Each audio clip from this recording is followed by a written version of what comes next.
And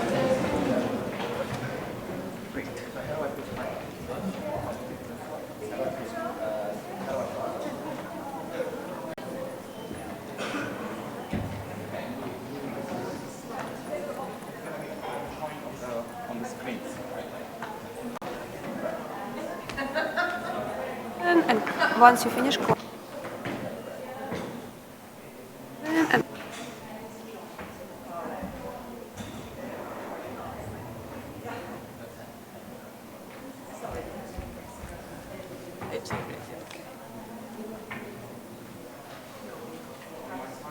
Light goes on.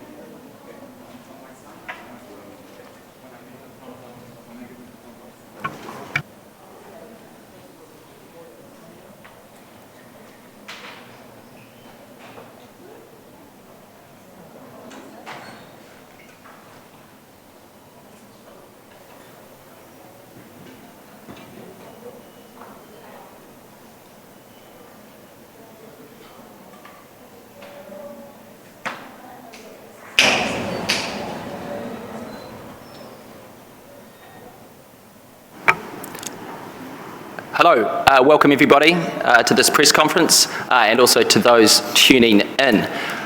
My name's John Lang and I've got the great privilege of leading a consortium project called the Net Zero Tracker. So today, what are we talking about? We're talking about our new report in the pipeline, the status of fossil fuel phase-out commitments across nations, regions, cities and companies with net zero targets.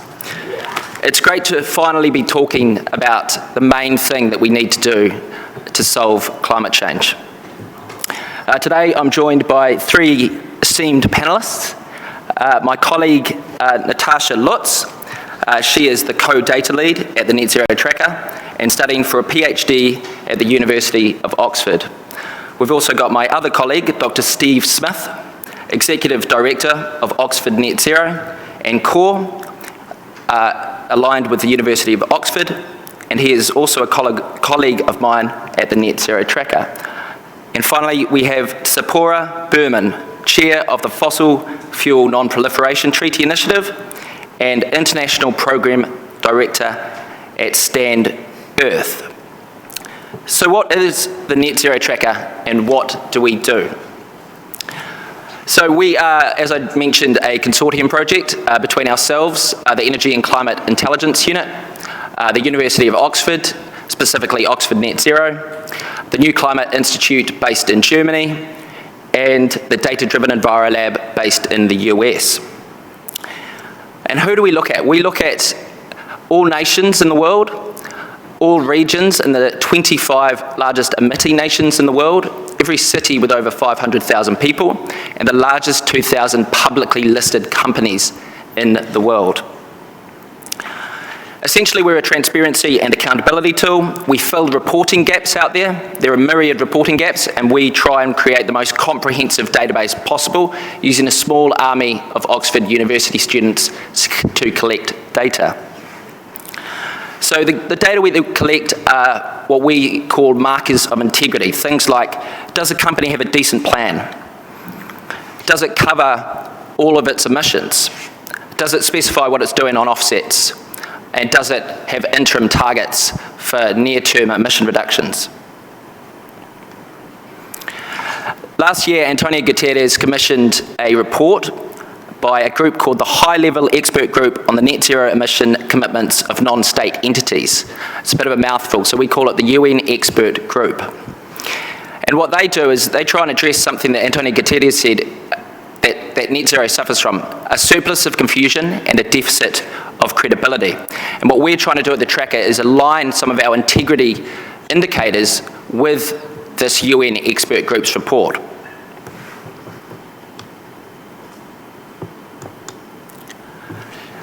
The UN Expert Group's fifth recommendation was phase out fossil fuels and phase up renewable energy.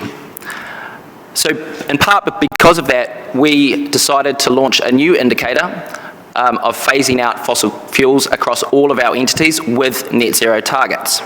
So I think it's useful to just mention a little bit of the scope of this report before I pass over to Natasha. So we are only looking at those entities with net zero targets out of our 4,000 entities in the database, so that's about 1,500. We're also looking at all fossil fuel types. We look at coal, oil and gas, and we also look at all activities, exploration, production and use. So without further ado, I'd like to introduce Natasha, who's going to take us through some of the findings of the report. Thanks, John. Well, thanks, John. We found a gap between the number of entities that have net zero targets and those that are intending to decarbonise through phasing out fossil fuels or who have made this explicit.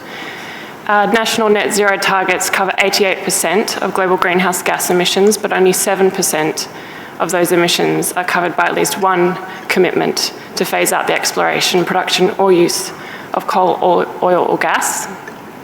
So in numbers, 30% of nations have pledged to fully phase out at least one fossil fuel. Companies representing 18% of the combined revenue of the world's largest publicly listed companies have a full or partial phase-out pledge in either exploration, production or use of coal, oil or gas. So just to briefly explain how we understood each of the different fossil fuel activities. Exploration involves looking for deposits of coal, oil or gas. Production activities includes the process of extracting fossil fuels for processing, marketing and use. For example, extracting coal from a mine for domestic use or export. And use activities includes the burning of coal for electricity generation and use in industry. So for each of these three activities, we coded entities as either having a full, a partial, or no phase-out pledge. An example of a full phase-out pledge might be a commitment to stop new exploration of a fossil fuel. A partial phase-out pledge, for example, might be a pledge covering only a certain category of a fuel or a commitment to phase out coal in power, but not industry. And we also excluded entities that we deemed not applicable. So, for example, at the national level, this could be a country without the relevant fossil fuel reserves, and cities were not included within the analysis for exploration and production targets.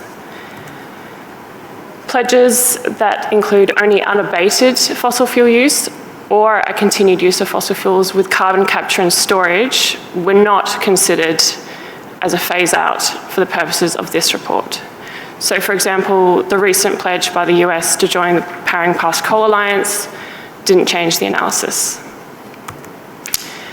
So it wouldn't come as much surprise, but we found very little movement overall, but there are some pockets of progress. So for exploration, as you can see on the graph behind me, 94% of oil-producing and gas-producing countries have not set an oil exploration phase-out pledge. For production, a higher proportion of nations have committed to phase out coal production.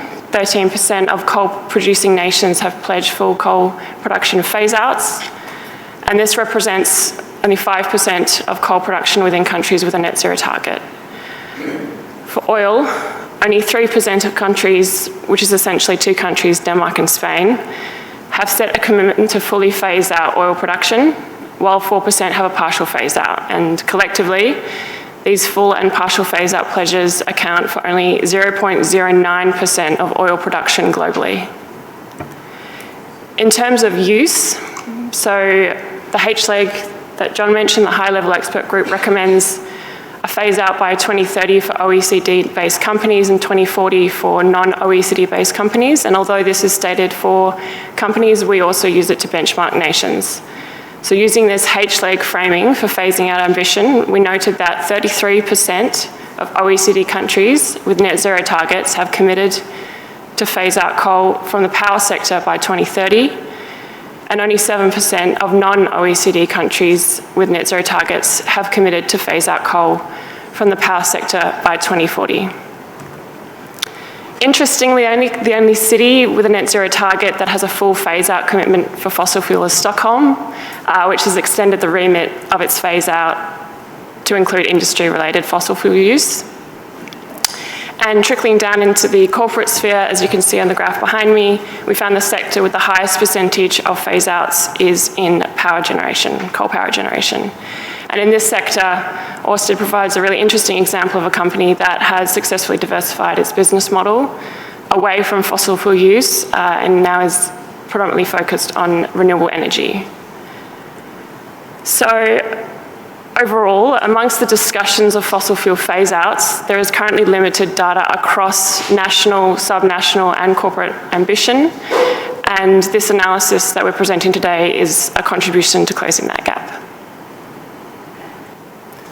Thanks, Natasha. And over to Dr. Steve Smith to give us some scientific context. Thank you, John. Yeah, so to put this into context of what we know from the best available science, the IPCC, and also the likes of the International Energy Agency, well, it's pretty clear, and we've known for many, many years, that the main driver of the climate heating we're experiencing is, of course, rising levels of CO2 in the atmosphere, carbon dioxide. And the main driver of that rising CO2 level in the atmosphere is the use of fossil fuels. And we know that every unit of CO2 emitted into the air raises global temperature, and global temperature stays raised for centuries or even longer. So if we want to limit global temperature rise to 1.5 degrees, 2 degrees, even 3 degrees, we have to get to a point where we have zero emissions from fossil fuels. That means we need to stop using them completely.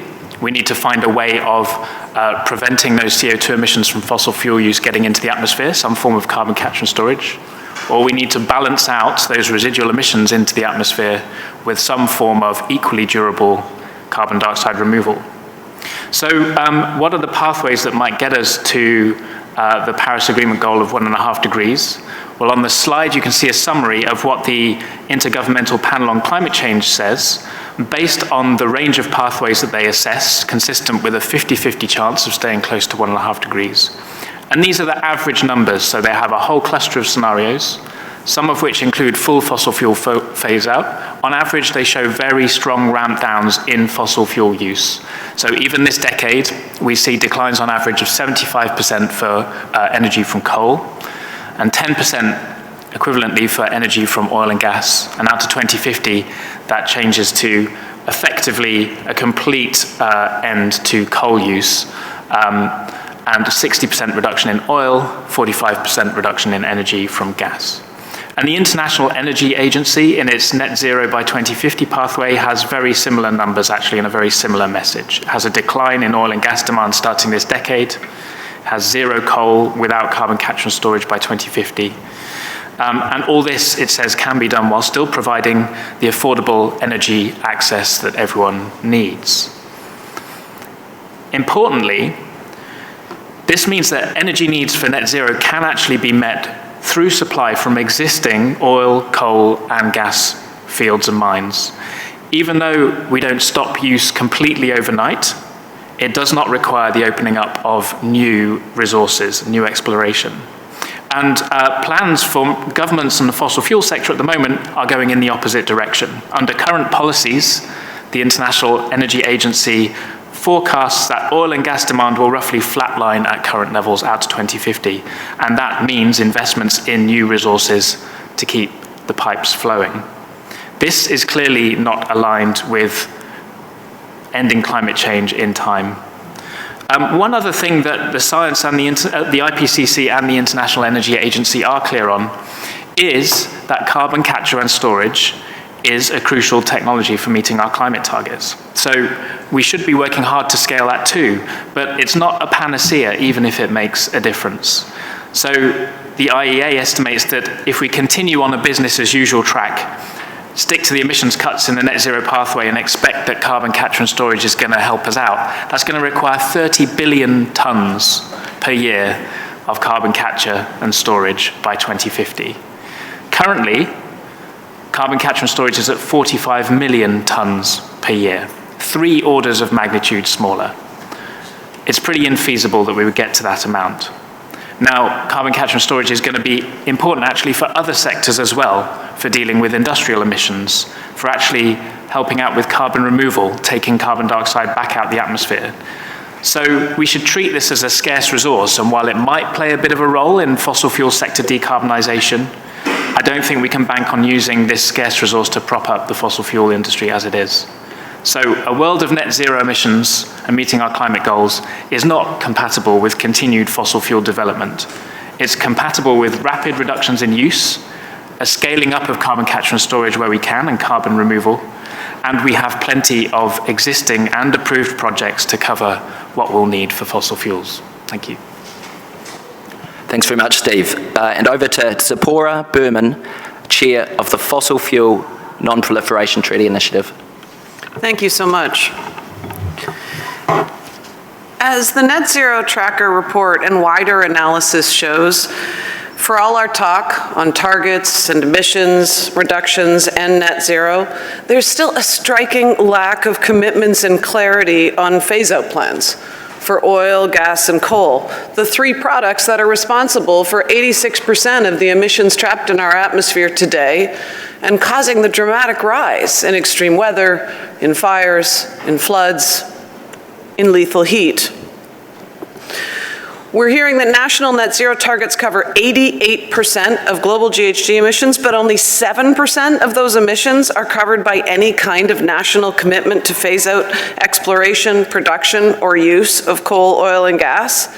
And then if we look at the bigger picture, the production gap report, the land gap report, emissions gap report, IEA World Energy Outlook, the math around phase out just doesn't add up, despite all the net zero commitments. In fact, the data released by the United Nations Environment Programme and the Stockholm Environment Institute in the Production Gap Report shows that the world's governments are currently on track to produce double the amount of oil, gas, and coal that is by 2030 than is consistent with our 1.5-degree target. While net zero commitments are growing in number, their integrity is increasingly being challenged due to the limited impact in reducing absolute emissions to date and an overdependence on technologies, as we've heard, that are not proven at scale, and most importantly, as this report shows, that are failing to address the root cause of emissions, the production of oil, gas, and coal. Under our current swath of net zero commitments, emissions continue to rise. Financial investments continue to rise, in fossil fuels continue to rise. Fossil fuel production continues to rise. Countries and companies are hiding behind the net in net zero. This shows up in a number of different ways that we should all be keeping a lookout for here at COP28. Creative accounting rather than credible action. Loopholes or weasel words, the unabated, the inefficient. Over-reliance on offsets and techno-optimism and only focusing on coal, only focusing on the power sector, phase down rather than phase out. And here, even more blatant, a refusal by the president of COP to acknowledge the science needed for phase out. Any climate plan, any net zero plan that does not help secure permanent fossil fuel phase out is not a net zero plan. We have to be very clear of the risks that we're facing.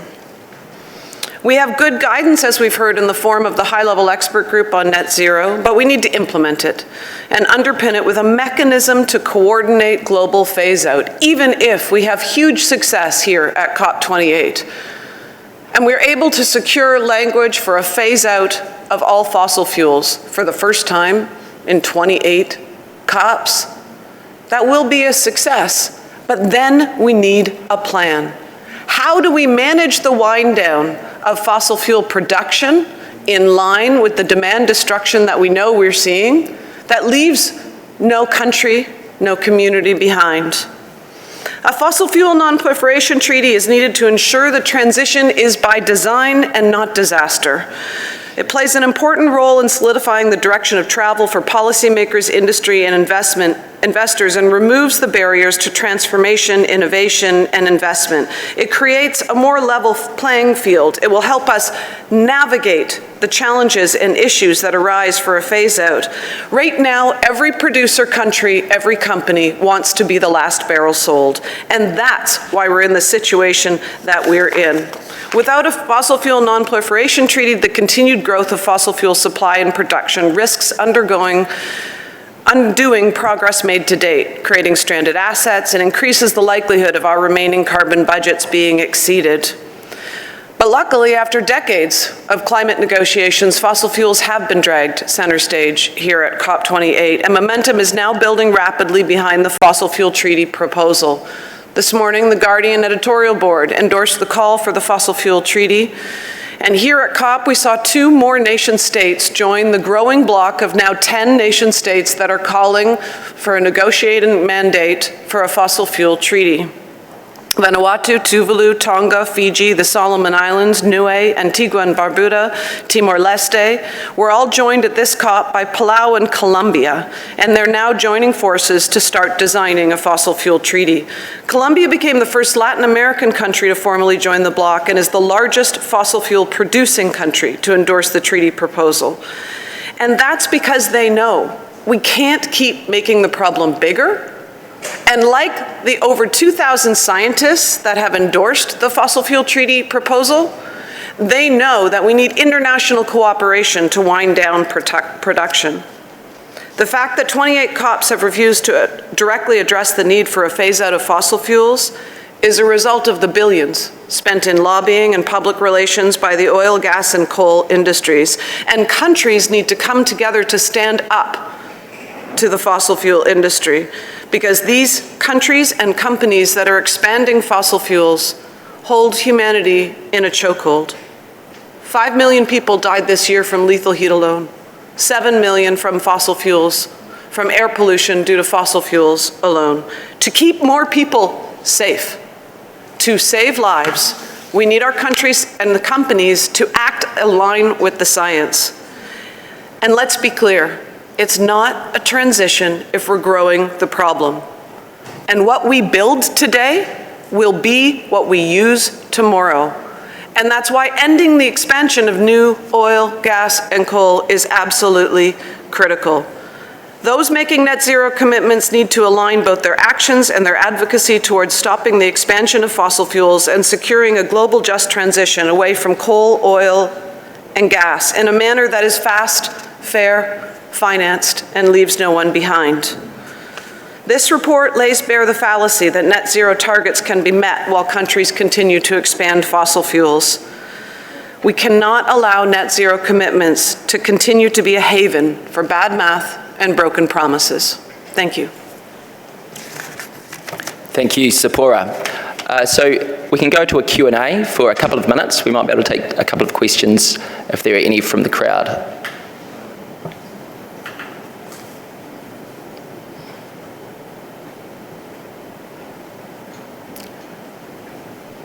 That puts me on the spot. I didn't prepare any questions, so I'm going to go over to our panellists again. Steve actually has a great analogy about trying to end exploration, so I'm going to put him on the spot. So over to you, Steve. I better have in mind the same analogy as the one that you have in mind, John. I think there's a big question at this COP about whether we need a complete phase out, and whether that, or a phase down, and whether that is of abated emissions or emissions. I think the analogy that I've used in the past is, imagine that you are driving at 100 miles an hour in a car, and you suddenly see that there's a strong likelihood of an accident close up ahead. What do? Well, we can have a discussion about whether you can get down to a full stop in time, 10 miles an hour, 20 miles an hour. Whatever it is that you can do, it's pretty clear what the near-term action is. You put your foot on the brake, and you certainly don't put your foot on the accelerator, which I think is what you do if you're exploring for more fossil fuel reserves at the moment.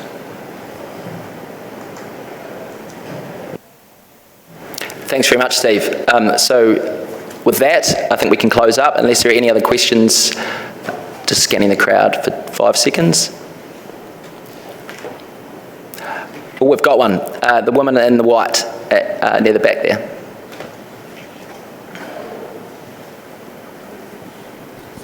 Oh, I've stand up, sorry. Thank you very much. I was wondering, during the analysis and the research data gathering process, if you found any interesting case studies or examples or trends that you could highlight, for example, between regions or between companies, and if there was any in particular that stood out as having some kind of trend that is better or worse in different areas. Thank you. Sure, thanks for that question. Over to Natasha to answer that.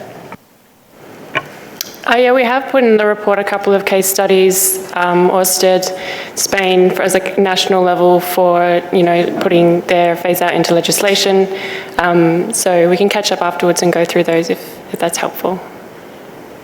Unless anyone else wants to make any other comment.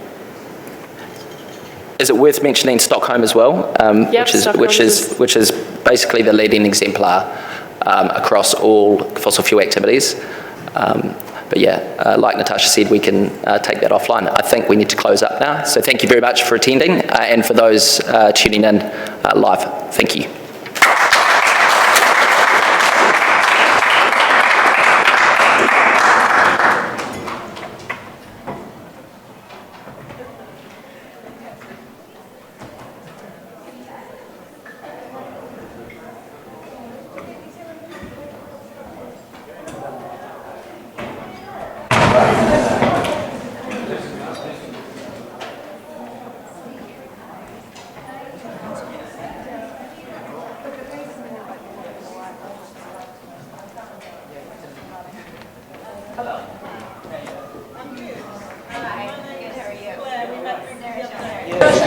Sorry? That's me done for today.